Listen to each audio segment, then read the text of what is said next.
Welcome everyone, I'm Arjuna Award. Thanks for watching us. This is WION. Let's take a look at the top stories making headlines this hour.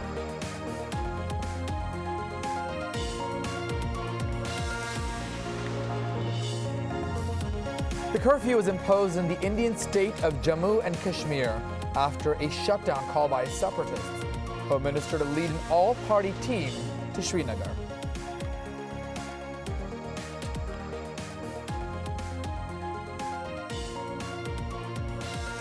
India's women hockey players returning from the Rio Olympics are made to sit on the floor of a train. More outrage sparks.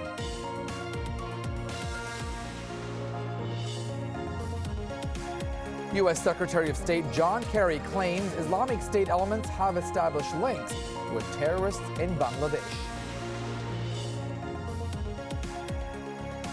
A suicide bomber crashes explosives into a car army in Yemen. At least 60 people are killed. And the queen of pop, Beyonce, steals the show at the MTV Music Awards and takes home 8 awards, including Video of the Year.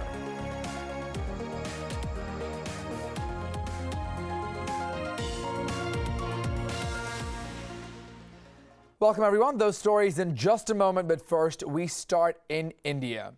The longest ever curfew in India's Jammu and Kashmir state was lifted for a short period, this after 51 days of unrest. Now, security was soon reimposed in the valley after a shutdown called by separatist leaders. The curfew is still in place in the following districts: Pulwama, Anantnag, Shopian, and Kulgam districts. All of these are now under a curfew. The earlier decision to call it off was taken at a high-level security meeting on Sunday.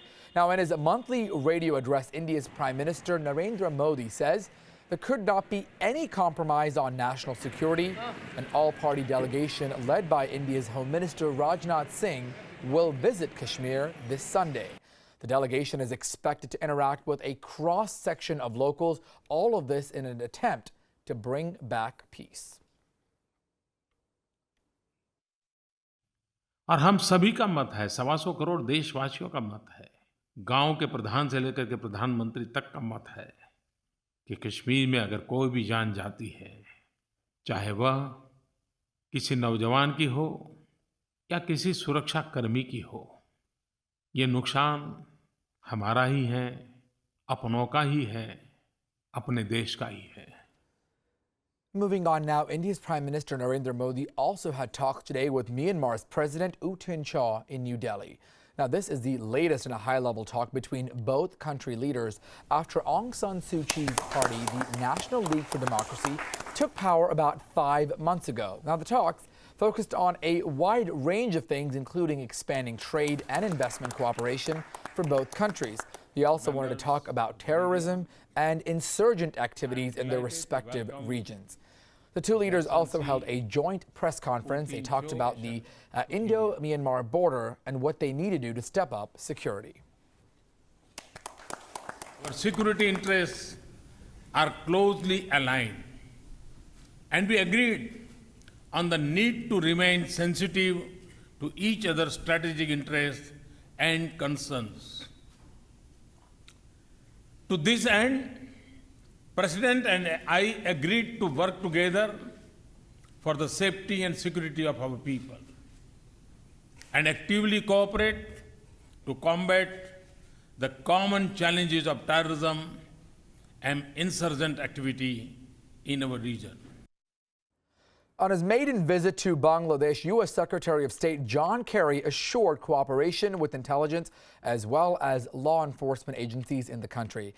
Bangladesh has suffered a wave of different militant attacks. Kerry says the United States believed that elements of Islamic State were possibly connected to having operations in the country. He said that the group had wide contacts around the world, including South Asia. Kerry's statement directly, though, contradicts what Bangladesh's government said that blamed homegrown militants for the recent attacks at a Dhaka cafe. The government has denied the role of any foreign group in the Dhaka cafe attack last month, where many foreigners were killed. Kerry also touched on the need to uphold democratic principles to defeat terrorism.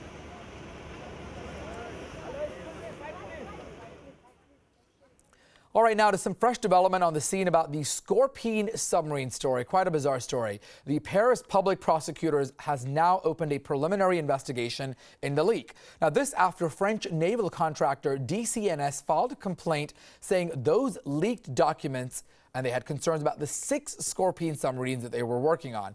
DCNS was left reeling after 22,000 pages of those documents relating to the submarines that it was building for India were published in an Australian newspaper. Australia's government has now asked DCNS to take on new security measures in Australia. The company is building a fleet of submarines for nearly $40 billion. The Indian Defense Ministry says it has maintained that the leaked documents do not pose any kind of security threats. India also is urging France to step up and investigate the matter, while India also conducts an internal audit.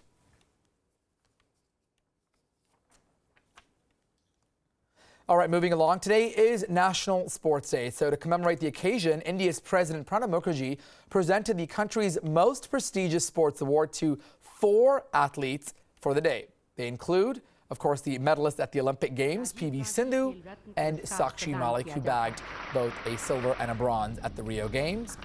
Also picking up the awards were gymnast Deepa Karmakar and shooter Jeetu Rai. They received the country's highest sports honor. It's the Rajiv Gandhi Khel Ratna Award. Now, this is the first time the nation's highest sporting award will be given to 4 different athletes. Congratulations.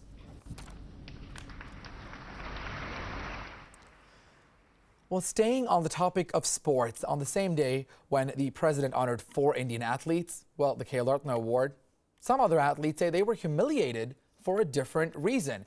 4 women hockey players were asked to sit on the floor of a moving train. The group was on their way back from the Indian state of Odisha. They said they weren't given confirmed seats by the Indian Railways. The sub-collector says it is the duty of Indian Railways to respect the Indian athletes. They're national level players, and it is the duty and responsibility of the Indian Railways to respect our players. The ticket checker has disrespected our players by denying them seats. I will address all these issues and write to the Indian Railway authorities. Deaf and mute Indian wrestler Virender Singh received the Arjuna Award today. He has won gold twice at the Deaf Olympics. Let's listen in to his story.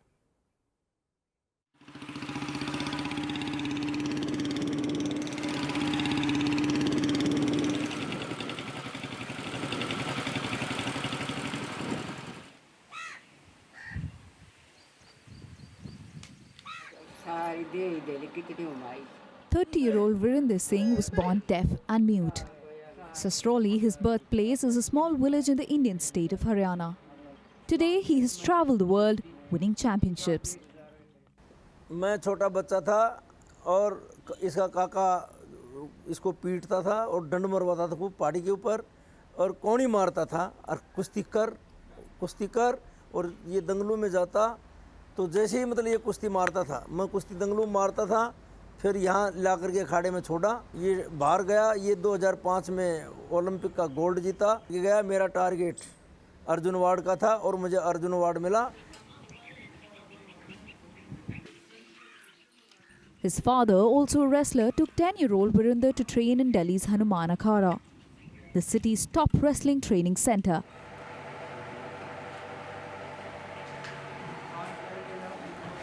His handicap never bogged him down.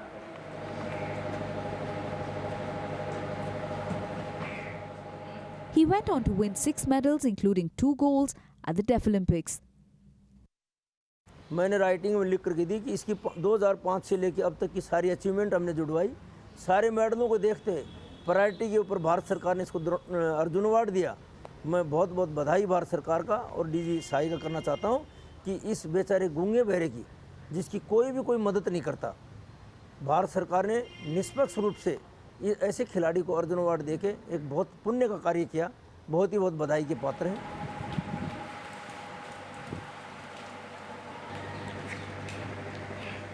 When he is not training, Singh coaches young guns at the very same center. को जब 2 Olympic में gold 1 ब्राउंज और world game में first लेकिन इसको इनाम नहीं मिलती. हैंडीकैप्ड को बराबर होना चाहिए जो सुननी आ गई है लेकिन हैंडीकैप्ड को मिलता है इसको नहीं मिलता. तो मेरा मतलब यही है कि इसको बराबर पैसे मिलने चाहिए।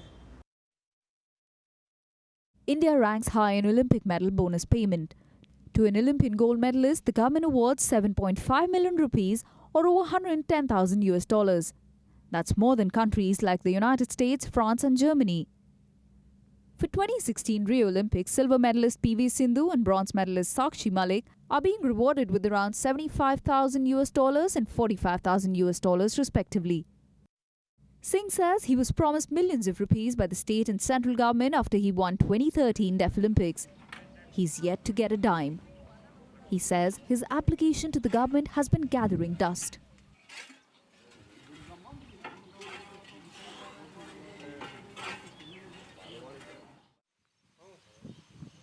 Financial aid and popular support will help to boost confidence.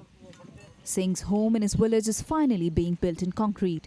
But the wrestler says India's treatment of disabled sportspersons leaves a lot to be desired.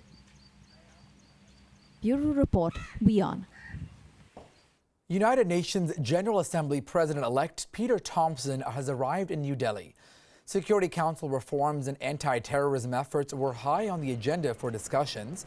Thompson visited the Red Fort Monument and laid a wreath there at the Rajghat. This is a memorial to iconic freedom fighter Mahatma Gandhi. Now, back in July, India's push for a permanent seat had suffered a setback when the General Assembly decided to postpone reform discussions to its next session. India has been pushing for complete reforms at the UNC for the 70th session of the General Assembly, which wraps up next month.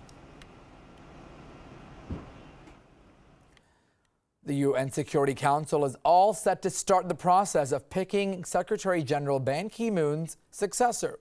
Now, he steps down this year after completing 2 5-year terms in office. Now, in the fray to replace him are 5 women candidates with the post. They've never actually had a woman who's been in that seat, so this could be history in the making.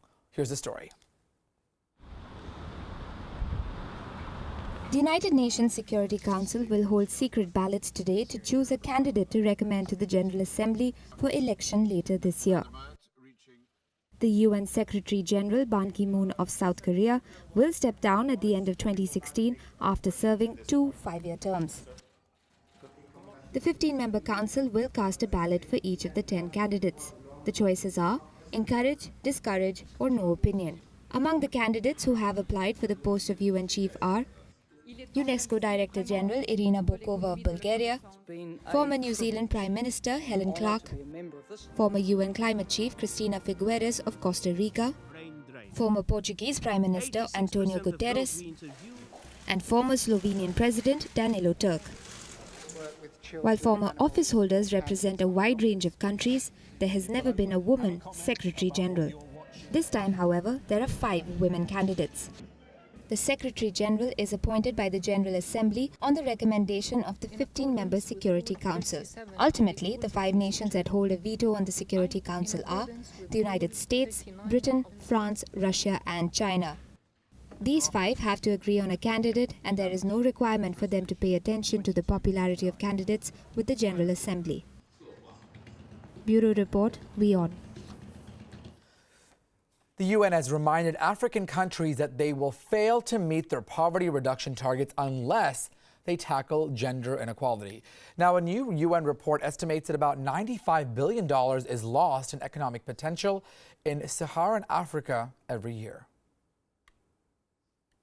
Gender equality are the silver bullets in development, because if you can ensure that the female half of the population is able to participate equally and make their full contribution, you are really going to accelerate development. And that's the message of the Human Development Report, that African development will speed up the faster gender equality is achieved. Continuing our conversations about the UN, Secretary General Ban Ki-moon praised China for facilitating sustainable development and climate change, all of this ahead of the G20 summit. Now, on Sunday, Ban said that this year's summit has seen the highest number of participation, in fact, a record high of developing countries. Now, this result shows that China is making a huge push for the G20 and making it much more inclusive. He also added that China's commitment to implementing the Paris Climate Agreement will help facilitate the UN's 2030 agenda for sustainability. Very much grateful that Chinese leadership, President Xi, has already declared their strong commitment that China will ratify on the occasion of G20. That is very encouraging news. I hope many countries, particularly those G20 countries, will emulate, follow the suit of Chinese leadership. Pakistan's Prime Minister Nawaz Sharif inaugurated China-Pakistan Economic Corridor Summit and an expo in Islamabad. Now, Sharif and the Minister for Planning and Development visited different stalls set up at the expo. All of this has been arranged to get more domestic as well as foreign investors to invest businesses in Pakistan. Several local and foreign companies also attended the event.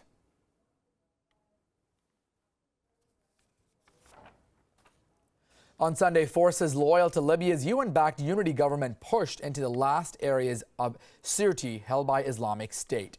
The battle for Sirte was launched more than 3 months ago by forces loyal to the Tripoli-based government of national accord. Sirte happens to be the hometown of Libya's slain dictator Muammar Gaddafi. ISIS captured the city in June of last year, and that sparked fears that they would use it as a launch pad for attacks on Europe. A field hospital for the pro-GNA forces said at least 34 loyalists were killed and about 150 were hurt in Sunday's offensive.